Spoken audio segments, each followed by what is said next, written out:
talk about terminal uniqueness. Like, everything about what I've been through is exactly the same story I've heard 1,000 times. There's nothing unique about me. I stopped going to meetings, stopped doing the work. I stopped with any conscious intention. And what I did was a little bit different, because probably not. Instead of believing in something other than myself, something bigger than myself, I did exactly what everyone does. And I believed in my ego. I believed in...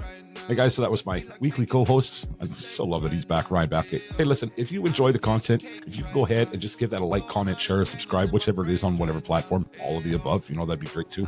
It is the best way to help us continue to spread the message, and I really appreciate every single interaction. The title sponsor for today's episode is AARC. AARC is the Alberta Adolescent Recovery Center. AARC treatment is a long-term, semi-residential program based on the 12-steps model, leading to a total abstinence. Above all, AARC is for families united against addiction. Really happy to have them on as a partner. I believe in a ton of what they're doing there, guys. Check them out. You can learn more at their website at arc.ab.ca. Thanks for listening and enjoy the show. Hello, everybody, watchers, listeners, supporters of all kinds. Welcome to another episode of the Ask Awesome podcast. I'm your host, Chuck LaFlange, in Krabi, Thailand, halfway around the world in greater Vancouver area somewhere. I don't know if he's in mission tonight or not. Is my good friend and co-host, Ryan Bathgate. How you doing today, Ryan? Today, actually, I'm good. It's hard to believe, but I didn't have a fucking awful day today.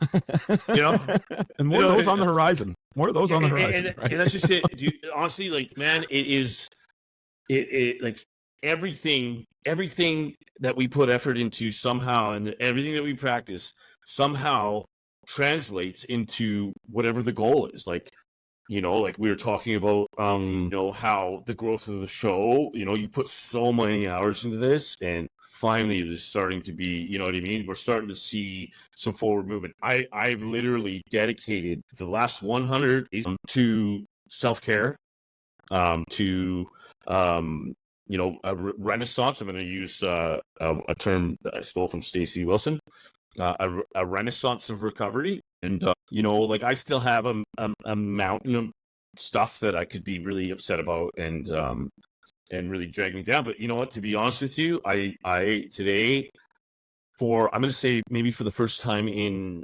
7 years, maybe, I feel like I am who I am. That's a big deal. I don't feel like an imposter.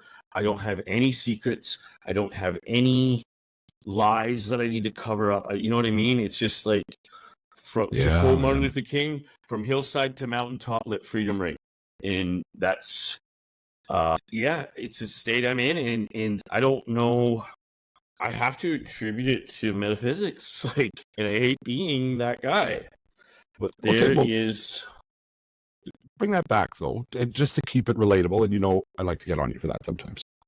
Yeah. To the average Joe Blow who's walking into a meeting and doesn't have the education or passion that you do, maybe is a better word than even education for things such as metaphysics and whatever. The average person, what I'm hearing, I'm doing the work, I'm taking it seriously, and life is getting better. To really make to really dumb it down, if you will, right? To make it really simple, right? Yes, but there's an important element to that. Okay. And that is developing a sense of spiritual connectedness that is beyond the realm of science. Fair enough. That we know that we're at. Yeah. Remember, 300 years ago, everyone on this planet thought the Earth was flat. So there is a lot that we don't know. There sure is. There sure is. Yeah. Right. So I know, being value driven is just such an important thing, that the way I want to navigate the foundation of my existence.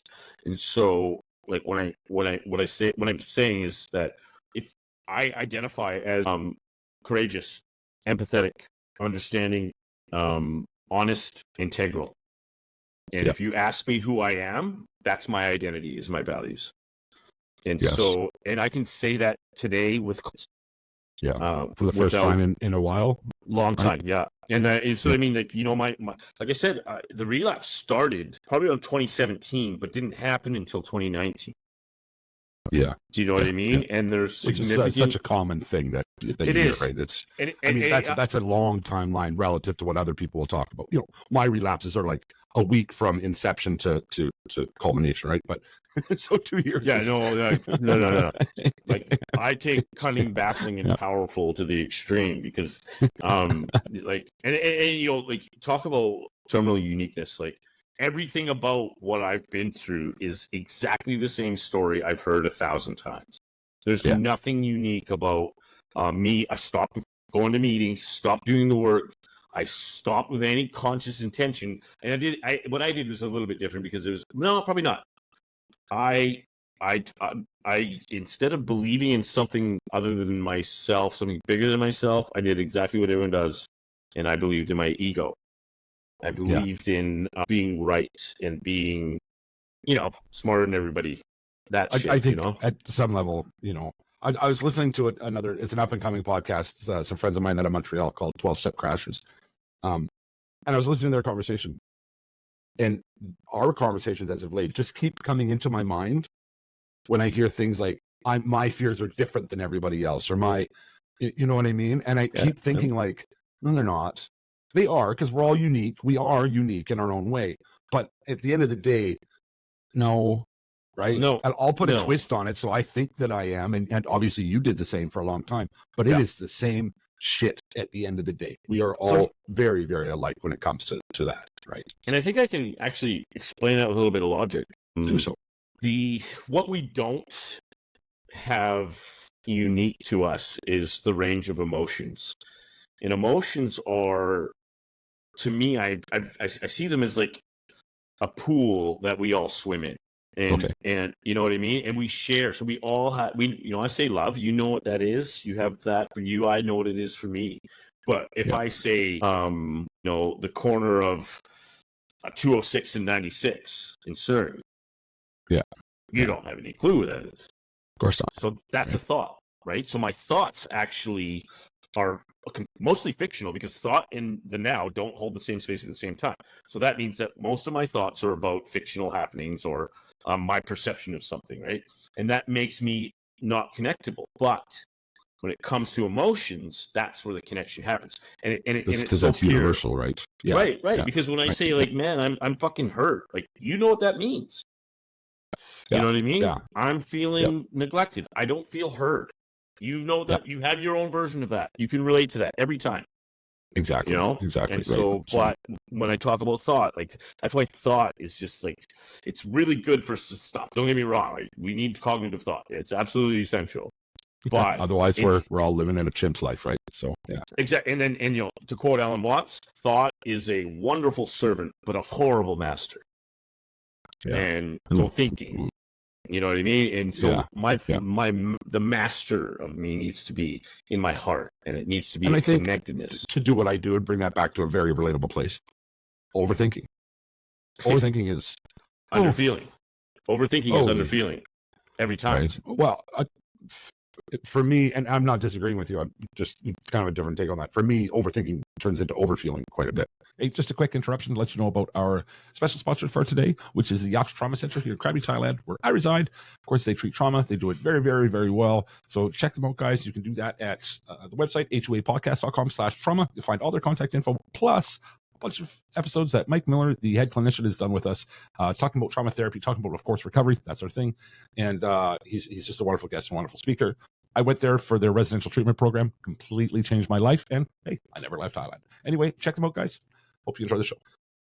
It drives me crazy, right? And I think for a lot of people it does. You know what I mean? Right? Like, it is so, and when you're in that place, this is an interesting place to talk about. So I've been battling depression lately, like in a pretty major way. Mm-hmm. I seem to be coming out of it now, thank God. Yeah. It's getting pretty dark for a minute there. Yeah. And sorry to hear that. Thank you. But my again, mom, I can relate to that. Yeah, right. Yep. So my mom, a few weeks back, I don't even remember. She's, I'll call you in a bit. Or can I call or whatever? Is it a good time to call? Or I'll call you in a bit. And I wasn't expecting that. And she forgot. God damn it, she forgot. Very busy person. So it was like 4 hours later by the time I talked to her. You know what that 4 hours was? That's a lot of thinking. That's a lot of thinking, right? My grandfather had died. I like, what's going on? I'm like, because of where I'm at, project what you reflect, right? You know what I mean? So because I'm in this place of of like dismal shit feelings, yeah. I was like, You went end low of the energy. world, catastrophizing. And it wasn't. It was just, I don't even remember what it was. It was something completely, maybe even ambivalent. Like it was good. It wasn't a bad conversation, but, ooh, right? So yeah, there's an old AA saying. It goes, it's amazing how much damage I can do between the time I wake up and take a piss in the morning. Like in that little span. Now take that and put it into 4 hours. It is man. It was horrible. It was absolutely horrible, right? Yeah. Yeah. Like I remember I was talking to, I think it was Chantel from Chat About Testimonies. I think she was on it was a week ago, as a matter of fact. She was on a flight to Norway at the time. That's a whole crazy adventure for her. We can talk about that in a second, actually, because it's relevant to recovery most certainly. But I was talking to her. I was like, listen, like I went to talk to my mom, and I'm like stressed right out, like, oh my god. She's like, would you just shut up? Because that's our relationship, right? But she couldn't believe it. Was so ridiculous to her that I was so concerned about this conversation, and here we were, right? And it was a ridiculous thing, but when's emotion ever wrapped up in anything rational, right? Yeah, exactly. Yeah. I want to give a shout out to Chantel on that, actually. So, and again, people, that's Trap House Testimonies on Facebook. If you want to see a really incredible platform. This woman, 5-6 years now, just short of 6 years. Yeah, that's the term she uses, right? Clean, but okay. She is now a leader in the community in a big way. She works for an organization called Straight Up something or other. It's about getting people out of Indigenous gangs and into a better life. Mm-hmm. She was just put on the board of directors for Saskatoon Elizabeth Fry Society. She's a keynote speaker. She just flew to Norway to speak to them about prisons and to learn about their prison system. Like she just got back last night. Right? I was talking to her on her flight. That is like the power in that. If you can imagine, and she lived a block away from me when she left Regina. Like the Trap House of Trap House Testimonies was a block away from my last address in Regina, right? And in 6 short years, this is what she's done with her life, right? So I just like a big shout out to her. It's just amazing. Her journey has been, just phenomenal. Inspiring, phenomenal, yeah. Right? Yeah, that's cool. Right. Good for her. So, yeah, really good for her. So she's been on the show a couple of times. She'll come on often. Actually, she'll be on. Well, always get a spot on here. Yeah, most certainly, right? Most certainly. Yeah. So I got something cool to tell you about. Yeah. Break some anonymity here, but I was in a meeting today, and someone came up to me and said, "Hey, you're Ryan Bathgate," and I was like, first, I'm like, "It's a cough or something." Like, yet to be determined. Right? No, I'm Ryan B. in here. No, I didn't. I said, "Yeah. How do you know that?" And he was like, "Ash is awesome. Like, you do that podcast," and I was like, "Yeah, hey, cool, yeah." And okay. That's anyway, so we went on, right? did the meeting, and then afterwards he came up, shook my hand, and said that like I was kind of like, the thing is like I've been saying this thing, and we talked about it on the Ramble, where like I'm like, there's only one way I know how to do this, and so that's what he said to me. He's like, I really appreciate when you said there's only one. I only know one way to do it, and I don't particularly like it. And he was like, I thought I was the only one that didn't like this, but knows I have to do it, and I'm like, could it not, but, and then I was like, to be honest with you, like, I hate to say it, but I've been really enjoying meetings. Why is that changed for you? Well, I think, or should I say, to bring it back to, and by the way, that Ramble hasn't aired yet. That's on this coming Saturday. So, yeah, hey, right. Spoiler alert.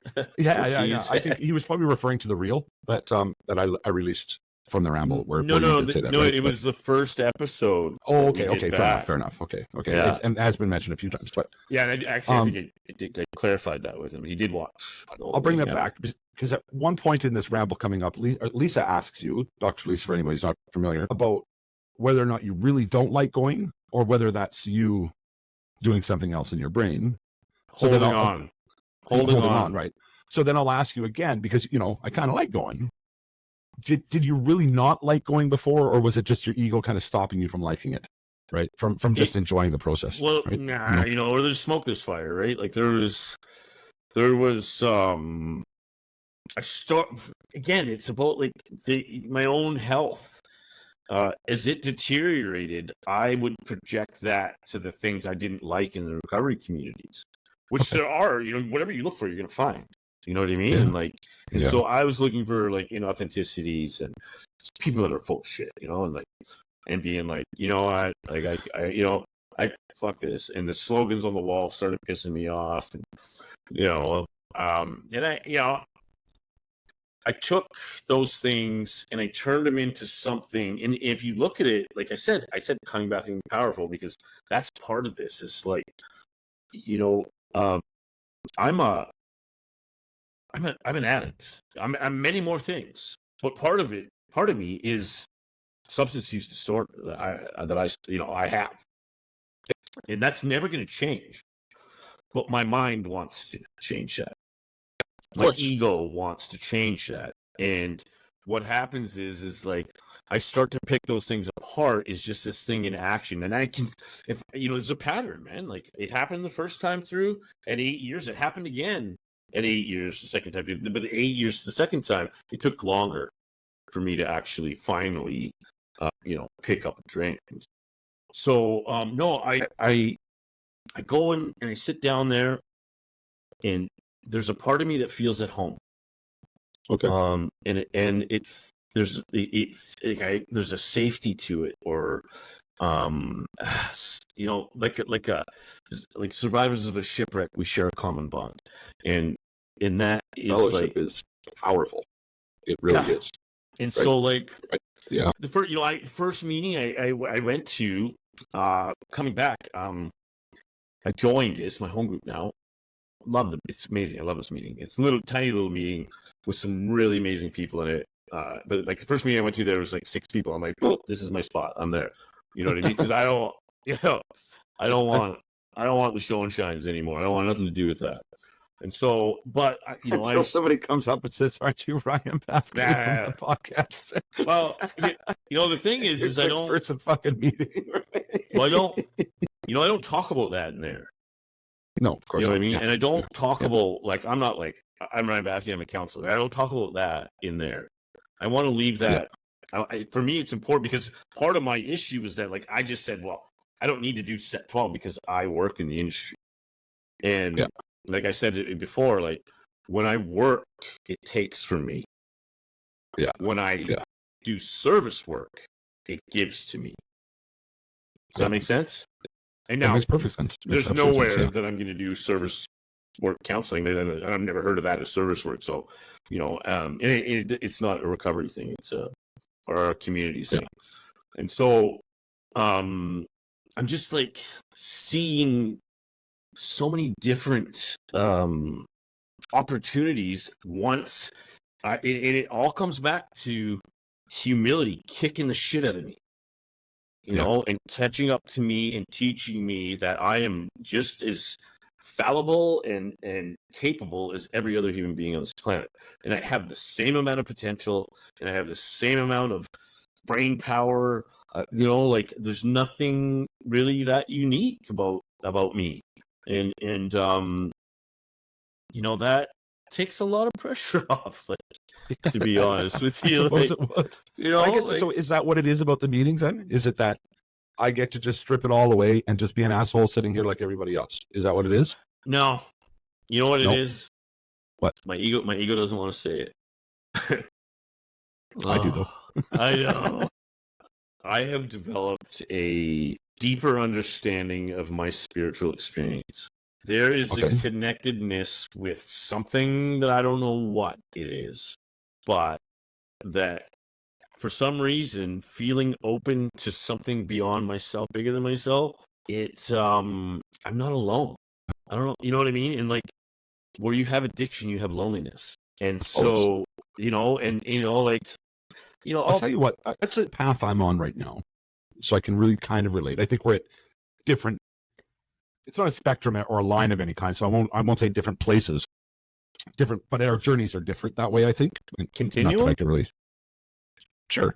Right.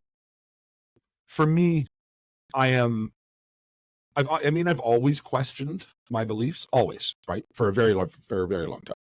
Mm-hmm. I constantly now, like the further I get into this recovery community, and I talk to these extremely intelligent people, and I'll say it, like a term was used not that long ago, sky daddy, in reference to God and whatever. And it was like, ooh, right. And then, but I find myself as I think back to that term, that the moment that was used in a conversation I was having, it's like, I don't think that's, no, man. Like, I don't think you can do that, because there's extremely intelligent people in the recovery community. It was basically who I communicate with the vast majority of the time. So that's what I'm exposed to. But you look at, some really high IQ people, like in people in the public figures. How can all those people believe in something so ridiculous as a sky daddy? Because maybe it's not something so ridiculous. Well, here's you know what I mean, right? Like, that's really where I'm at, right? So I consider myself an intelligent human being, and of course. but intelligence has nothing to do with my inability to connect with something beyond myself. That's just pure arrogance, and that arrogance keeps me from connecting with you as well. Because in my belief system, this God of my understanding lives within all of us. Yeah. And it's really, to me, it's more about energy. It's about, like, the divine archetype of the entire universe. Yeah. Like, there is, and it's, I look at a spider web or butterfly's wing, and, like, there's some really cool shit happening that I can't explain. Yeah. And I don't know why we are the exact distance from the sun that would hold life. I don't know why, but it is. And, so much so that if we turn it a little bit, you freeze to death, or you turn it a bit, you die of heat, and that's just staying in the same distance. And, so if we were 2 feet in, probably all die. You know what I mean? Yeah. And so, like, and I don't know. And that's the magic for me, is that I don't have to fucking know. It doesn't matter. That's fair. I just need to feel. And as far as I'm concerned, if I don't have that, then I don't have the access point I need to all the things that I want in life, which are joy and curiosity and exploration, all that stuff. All those things, right? Right. And I have a hard time being kind to anybody, including myself. And so when especially I'm left, yourself, maybe, dude, well, look at what happens when I run my life. Look what happened. Yeah. Arrogance, condescending, and ultimately lying, loss of integrity, no compassion, no understanding. I'm seeking to be understood. You know what I mean? It all, and so, like, they have the thing called the promises, and it says, like, you will lose interest in self with things and gain interest in your fellows. And when I'm not connected, it goes the exact opposite. Of course it does. I lose interest in my fellows and gain interest in selfish things. And I cannot argue with the fucking data. I can't. Yeah. And in my successful stretches of recovery, I was in the same belief system then. Yeah. Where I don't know. It's a little bit more refined now because of my understanding of a little bit more understanding of metaphysics, and also, like, I've done a little bit of research on Carl Jung and his understanding of the spiritual element of the human existence, which kind of had him a bit of a black sheep in the era. They thought he's crazy because he talked about spirituality being an essential part of the human experience. And, from a psychodynamic, they're going to be like, no, it's not. Why don't you lay down on my couch and I'll tell you what's wrong with you, and then that's what, that model does. But you tell me, like, there's something magical that happens when my little girl hugs me. Yeah. That I can't explain, Yes.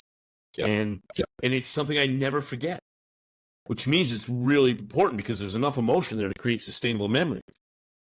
Fair enough. And so, like, dude, why? And the big thing of why this is a change for me is honestly because I looked at my little girls and I looked at my arrogant belief system and I thought, why not? Why not try and believe this shit? If it's working for other people, why not? What? This is my kids on the line. Yeah. Are they not more important than my fucking stupid beliefs of arrogance? Yeah, of course. Thinking I'm smarter than spirituality. Ultimately. Yeah. So I mean, it's been monumental, and, like, you know, I had this big resentment a couple of days ago, and I just stopped, and I just, you know, I don't want to live like this. Take this from me. That's all I said. And I woke up, and it's gone. I had compassion for that person. Like, that sounds like a prayer, my friend. Don't you ever use the P word again. Fuck, guilty as charged, dude. Hey, what am I gonna say? And you know what? I don't give a shit, because it's my little girls that matter. Yeah, of course it is. And if that's a little thing that's gonna help them, then I'm gonna do it. I don't care. I don't care what anyone thinks. You know what I mean? So that makes me think of something. Sonia Johnson, who's another recovery content creator, and she was on with Lisa and I. She said, you know, one of the things that you can't do it for anybody else, you have to do it for yourself. You know, it's the mantra, right? Yeah. And she said in her experience, and I've been thinking about this a lot with you actually, but not sure how and when to word it, but she said in her experience, that wasn't the case. She got thrown in jail and she thought, my kids. She got sober for her kids, 100%, right? And here she is today, I don't know, 7 or 8 years later, something like that, working her ass off, thriving in life, killing it for harm reduction world and recovery community in general. Like, she's really doing great things. And it all starts with, she's like, myself isn't enough. I have to do this for my kids. So yeah, I see it a little bit differently. Well, explain, right? Just explain. And I'm not even like, I'm not looking for a difference in opinion. I'm just looking for thoughts, right? You know what I mean? Okay, well, my thoughts are that it is for me because I want to be a good dad. So it's for both, really. Like, you know, like I decided that I wasn't gonna I was gonna continue on, I should say, with life. Yeah. The reason is because I didn't want to do that to my girls. And so then it was like, you know, okay, so now it's all borrowed time. Mm-hmm. And so what matters more to me than my girls? Nothing. So they are not even yourself. Right? No, they're exactly, like, to the point that, you know, I didn't want to be here anymore. And so I hear you kind of solidifying her point right now, not speaking differently to it. No, right? I'm not, but I see it as I need to be better. I need to do it for myself, for them. Same thing. It's the same thing. Yeah, it's the same thing. Yeah, it's the same thing. Right. It's the same. I mean, I see it differently because they're together. There's not one A and one, you know, B. It's one A and one A. They coexist in my belief system, and which we could go in circles about that quite a bit. I think we're pretty much on the same page, right? But that leads me to another thing that I've been thinking about. You spent way too much time in my head. You're welcome. Well, it just, you know, I'm glad you're back, brother. Right. So one of the things that, you know me, I'll think about a question for 3 fucking months, and then it'll take me 10 minutes to get it out. Sounds efficient. When we talk about, and you know, this is something that's been on my mind lately, like gift of desperation, all those things, right?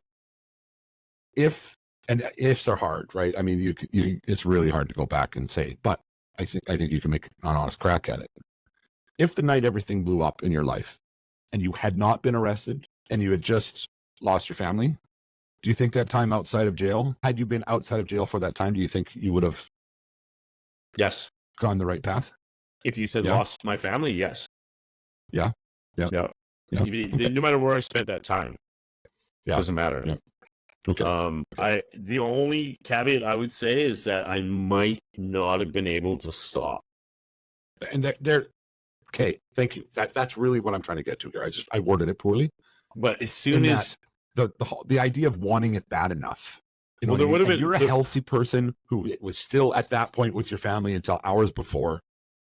You know what I mean? Like, wanting it bad enough, to me, almost pisses me off when people lean on that so much. Because there's a lot of people that are way too sick to want anything bad enough for long enough to actually follow through with what it takes. Yeah. You know what I mean? I think that, you know, we get these moments of, I think we all have these moments of, I don't know if it's clarity, but like there's a moment. The iron spots, whatever. Well, right? you know? And it's usually like I wake up and before I snort that drink, that swallow that, inject that, it's usually because I can't stand the thought of my reality. And that's the moment, though, that is very vulnerable to change. Yes. And so, if I think if we do that enough times, eventually it's like, okay, I've got to act on this. Like, and I think that if I lost my family, I would come to a point at some point in the very near future, I believe, that would supersede my need to continue on in this destructive path. And fair enough, right? You're super attached to, and so you're not on that outline that of people, even you, like myself, where I was, right? I lost connection with my family, arguably 4 years before, right? 2 years for certain, 3 years for certain. Wanting it wasn't the question anymore. It was this: how do you even get there from here, right? I'd wake up and this really sucks.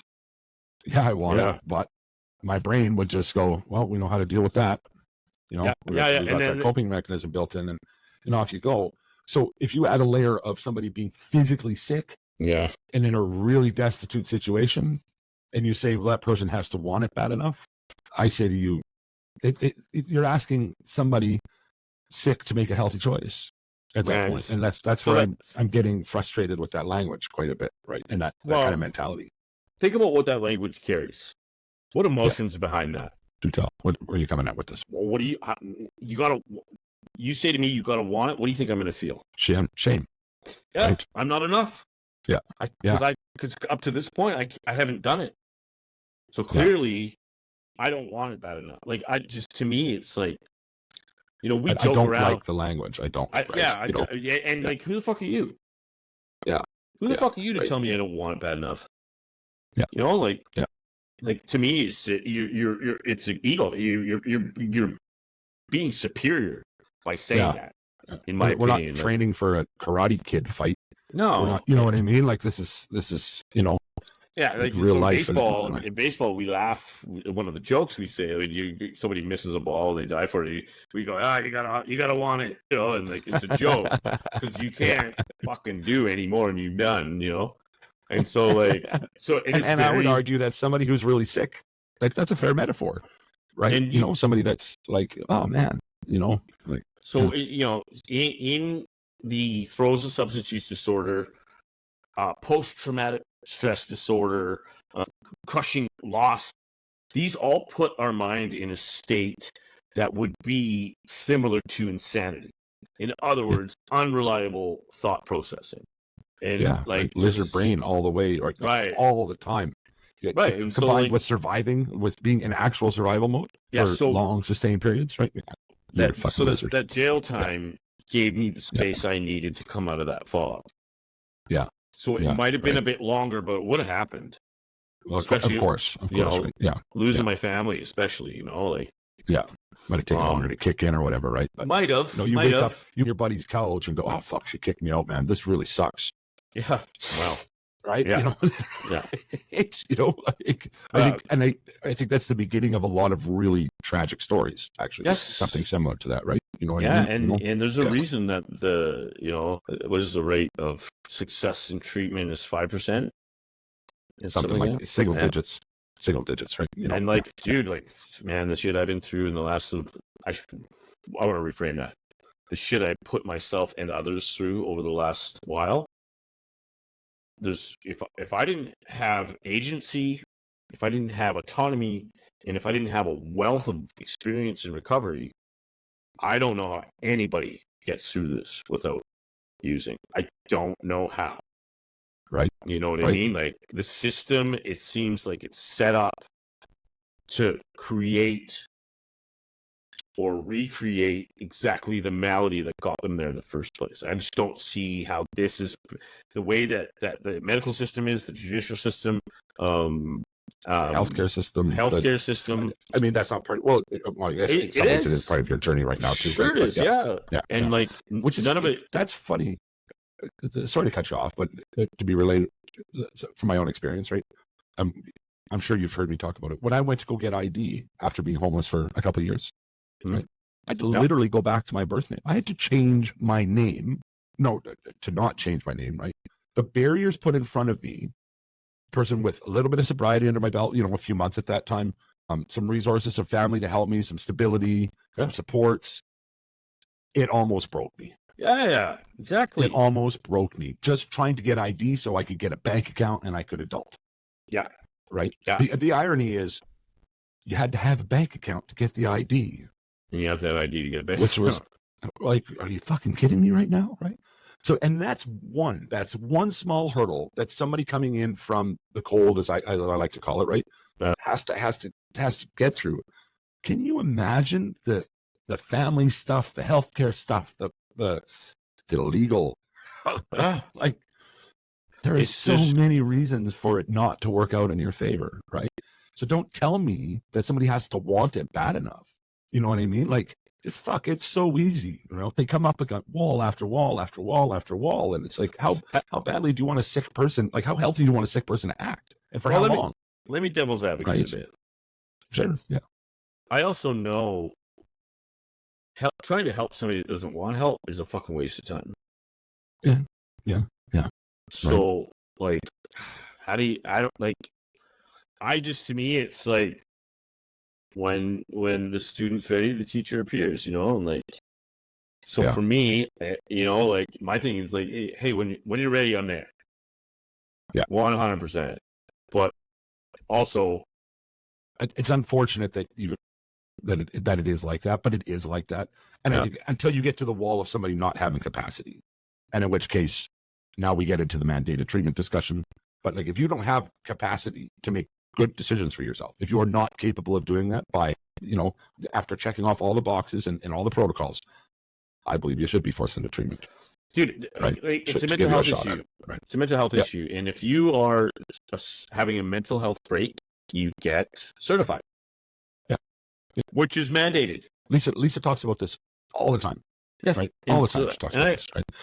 And I guess I agree with her because, like, you know, I mandated anything. It's hard for me to get with. However, I look at it like it's better than an 8x8 cell. Yeah. It's better than, you know, crime school, which is jail.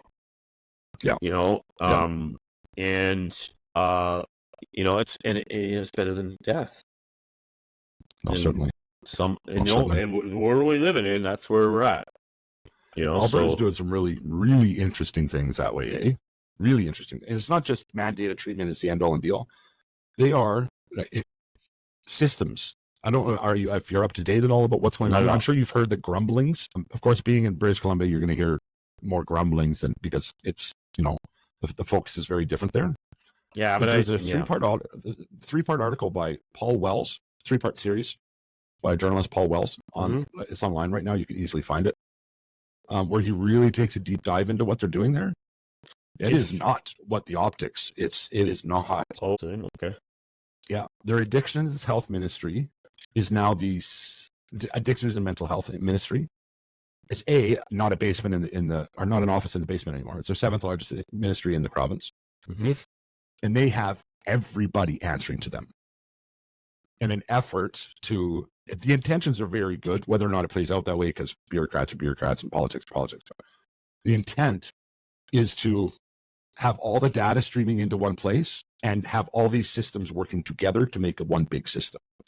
Things like, if you get in the back of a police car, you have access to Matt over the phone.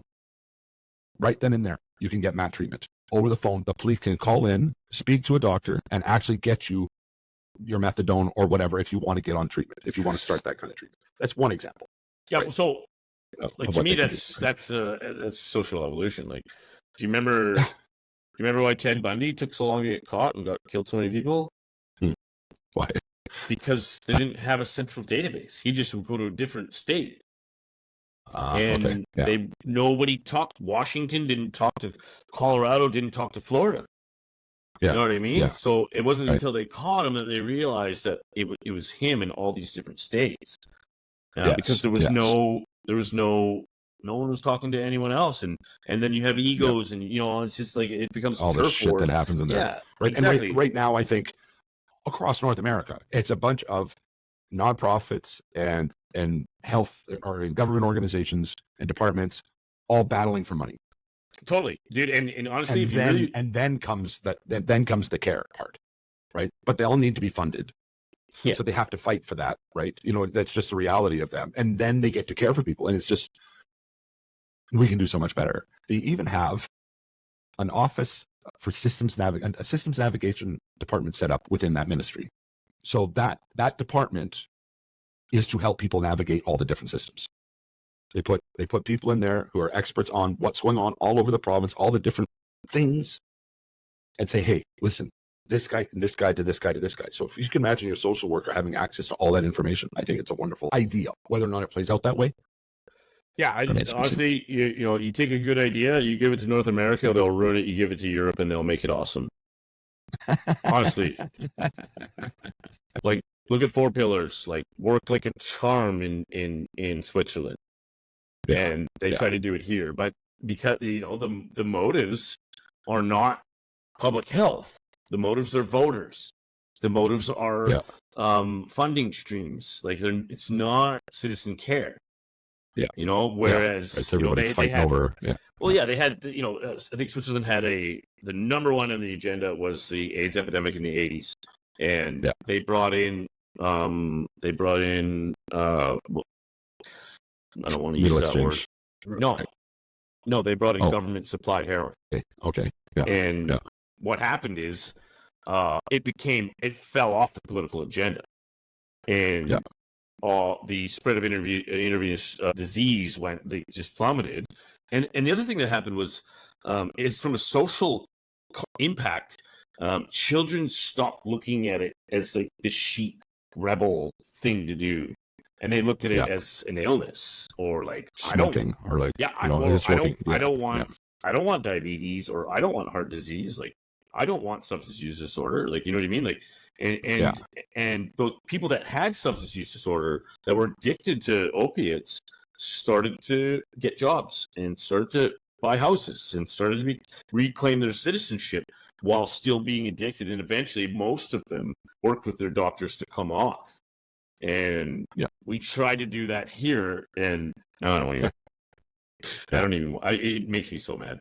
And the bottom line is that it's going to take a lot of courage for a politician to stand up and say this is the best thing for public care, and ultimately, like Jimmy Carter, like they don't get voted back in. Jimmy Carter, he took all the funding in the late 70s.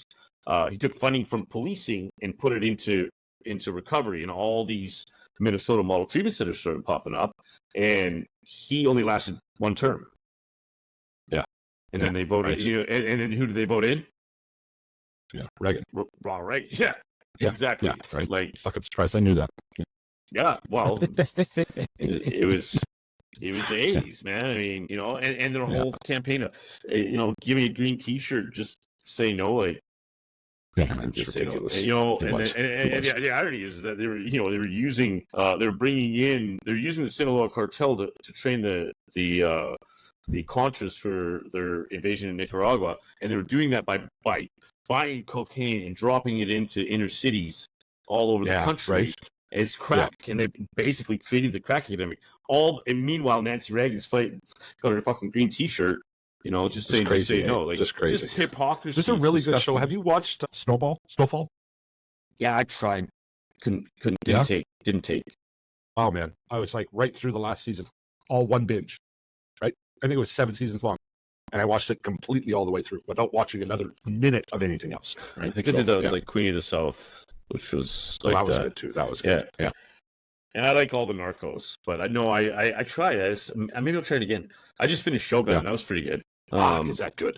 And then and I've just started Eric, which is also very. I want to check that one out. You had mentioned that one. Yeah, I just started it. I had a client recommend it, and he was right. It's pretty good. Yeah. So, anyways, wow, if there ever was, did we have a topic? Like this episode brought to you by ADHD. Yeah, where's my car keys? I love that, Paul. So, I guess to answer your question, I'm doing good, Chuck. No, I'm very grateful for recovery, and I'm not sure I thought I'd ever say that again. But and I got like I said, I went to a meeting, and this guy, I talked a little bit about what I was going through at the time, and this guy was like, basically went through the same thing years ago. And I was like, I'm not alone. I'm not. No, we Dude, never but are, I mean, but fuck, we think we are. oh right? my God, when you do something like I did, it's pretty hard to not feel like the scum of the earth. You know what I mean? But so what happened is, I found someone relatable, and like, come on, like, I want to believe that there's a divine intervention there, and I'm going to, because I want to. Who's to say there isn't, right? I challenge anybody to say different, right? And find a good reason for it. You know? And yeah, you look at the data, man, and it's not even my challenge. It's challenge anybody to do anything, right? Because if that's what you want to believe, that's what you believe, and everyone else can fuck right off, as far as I'm concerned. Right? I agree. You know? So I agree, but like, for just by being willing to put my ego aside for a minute and open the door to that, instantly my life has shifted. Now, I can't argue with data. I can argue with perception, but I can't argue with objective fact. And true story. Yeah, I don't. So, for the first time in a long time, I'm excited about the next chapter, man. Like, I want to see what this life has to bring for me, like, and what more importantly, what I can bring to it and the people in it. Like, there's people in my life that love me and accept me and celebrate me in spite of my errors. You know, and my mind tells me that that's never going to happen because you're such a loser, man. You know, and like, you know, is this my best friend? No. You know, and now I can have a little bit of kindness. Like, you know, there's still shame there, like, and it's gonna be for a while. And to be honest with you, I feel like I need to hold on to that a bit to pay tribute to the people I hurt. You know what I mean? Like, isn't that guilt though? By your definition of guilt and shame? Yeah, it is. It is. But I think I'm alluding to forgiveness. Yeah, and I have to find that space eventually. I have so much respect for the people that have stuck with me, and you know who you are out there. Especially, you know, I'm not gonna say that, but especially those closest to me. Do I deserve it? I don't feel like it. But I'm not going to question the workings of the universe, and I have to believe that if this has all come together before for a reason, then I have to believe this is no different. You know what I mean? Yeah. And I want to, and to be honest, I want to. I don't have to. I want to. I want to believe that. I don't want to believe a lot of things. I want to believe that the next phase of experience is the easy part. I think life's the hard part. I think when we pass on to the next thing, that's when we get to kick our feet up, and, you know, like the true retirement. But and spend time with those people that have impacted us. And I want to believe that, and nobody can argue with me because nobody knows what's there. Nobody, you know. And to be honest with you, I don't argue with me all you want. It's my life. It's my perception. True story. True story. And like, hey, well, that brings us to my favorite part of the show, buddy. That's Daily Gratitudes. Daily Gratitudes are brought to you by FAR Canada. That's Families for Addiction Recovery. They're a nonprofit organization in Canada that really focuses all their attention on the families of people who suffer an addiction. They have a peer-to-peer support program. They have group sessions for people in similar situations, and of course, they also have a kind of a helpline that's available during business hours. You can check them more. You can check out their website for more information at farcanada.org. Anyway, here's Daily Gratitudes. We're there. Right. Yeah. What you got for us? I'm grateful. I'm grateful for forgiveness, and I'm a quote Huggy Bear from Snoop Dogg as Huggy Starsky and Hutch. Yeah. Yes. To be a bear is to be human. To be of forgiveness is to be divine, and I am grateful for forgiveness, and people some people are just beautiful souls, man, and the fact that I get to witness beautiful people doing beautiful things in action is just there's so much to this life that is worth living for, man. And like it's a trip, it's a ride, we only have one job, and that's to enjoy the ride. And I want to get back to that simplicity. So, I'm grateful for simplicity. I'm grateful for this show that allows me really like a snapshot of like human evolution or personal evolution. I'm grateful for humility, and I'm grateful for my two beautiful little girls. And obviously, yeah. Myself wait, today. wait. Go ahead. I'm also grateful for my extended family, who are just awesome. Wow. Okay. That's in-law side. Yeah. The in-law side. Okay. Yeah. Hello, RF. I see you paying attention. Yeah. Yeah. Right. No, and I appreciate your support. I see you paying attention. 100%. That's exactly what I was talking about. I thought so. Yeah. Shout out. I'm grateful, man. 601 days today. Hey. Yeah. Thank you. Right. Good for you. Yesterday was a big day. I received, a confirmation about a new partner of the show. It's AARC, the Alberta Adolescent Recovery Center. It was my 600th day. And what that sponsorship did, and I don't put the numbers on the table, but I'll put the idea on the table. Until yesterday, I had made just enough to pay my bills, but I still needed to lean on family and some donations and the odd hoodie sale to eat. Right? Is where I've been. In Thailand. Right? Yes, in Thailand. So, and it's pretty low cost of living here. That's what my point is, by contrast. Right? Yeah, right. So it's been a simple life, and I'm grateful beyond words for the life I lead right now. But it's always been a struggle. What this new partner has done for me, it's probably the most important sponsor I'll ever have, because it put me just past just being able to pay my bills. It puts me into self-sufficiency. So you've gone from for the first time in a very long time. It means that I don't need to ask anybody for help next month. Right? Which is massive for me. Well, yeah, slow down. Yeah. Let's let that sink in for a second. Fuck, I tell you what, man, I was in tears for a good portion yesterday. 600 days. Yeah, right. And I'm not big on celebrating recovery milestones. I'm not talking about recovery milestones. I'm talking about 600 days of not being, having to humble yourself to ask for help every step. That's hard. Yes, right. That's what I'm saying. Fucking hard. Yeah, that's what I'm saying. So, yesterday, being able to say, you know what, next month, I don't have to ask anybody to eat. Yeah, right. That's a big deal. So I'm pretty grateful for that.